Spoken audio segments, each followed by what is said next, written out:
Simply Drawn here, and today we're going to be drawing a mountain. When I heard this connection about you make your own mountains by conflicting ideas, I had to do a drawing of it. So you're going to start with a horizontal line for the ground and just a little bumpy line over the top for the ground.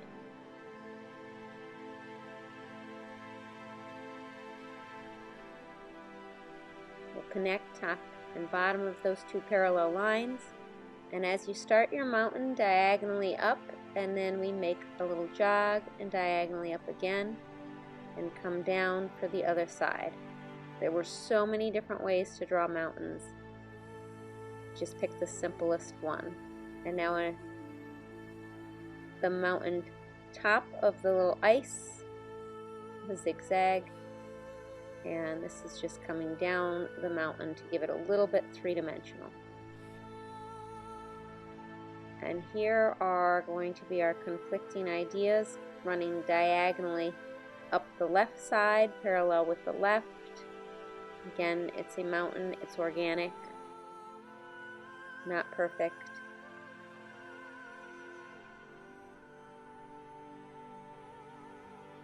We're going to come down the right side, also parallel to the edge with lines, and I did try this with them more meeting as showing conflicting, and I really liked it better when they did not meet.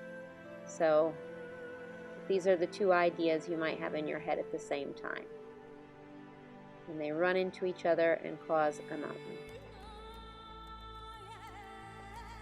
And often you are at the bottom of your mountain, so here is the path that has just run you right into your two conflicting ideas that make the mountain before you.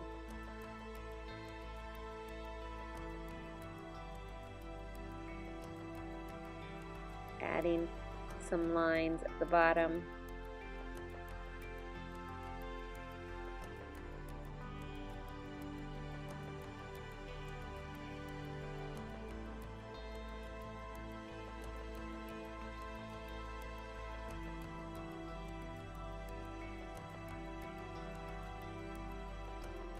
Ice melt on the top, and then a little bit on the path. I always put my dots in groups of 3.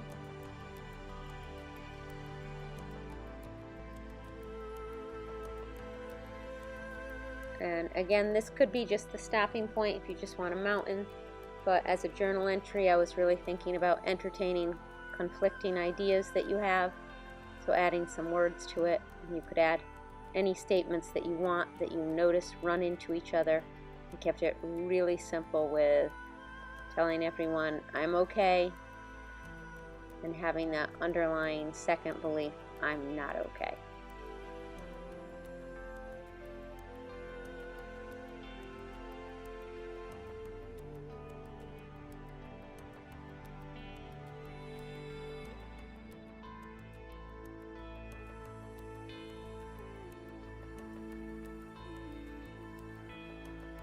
Again, another stopping point, but I added to it